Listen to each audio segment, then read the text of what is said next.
ಪೂರಕ ಪಾಠ 5 ನನ್ನ ಬಾಲ್ಯ. ಕೃತಿಕಾರರ ಪರಿಚಯ. ಕವಿ ಡಾಕ್ಟರ್ ಗಣೇಶ ಅಮೀನಗಡ. ಸ್ಥಳ ಬಾಗಲಕೋಟೆ ಜಿಲ್ಲೆಯ ಅಮೀನಗಡ. ಕೃತಿ ಕೈದಿಗಳ ಕಥನ.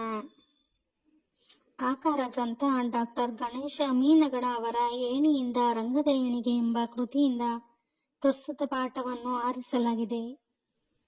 ಅಭ್ಯಾಸ. ಈ ಪ್ರಶ್ನೆಗಳಿಗೆ ಒಂದು ವಾಕ್ಯದಲ್ಲಿ ಉತ್ತರಿಸಿ.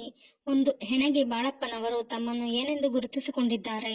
ಹೆಣಗಿ ಬಾಳಪ್ಪನವರು ತಮ್ಮನ್ನು ರಂಗಭೂಮಿಯ ಸಾಮಾನ್ಯ ನಟನೆಂದು ಗುರುತಿಸಿಕೊಂಡಿದ್ದಾರೆ. ಪಾದುಕ ಪಟ್ಟಾಭಿಷೇಕ ನಾಟಕವನ್ನು ಬರೆದವರು ಯಾರು?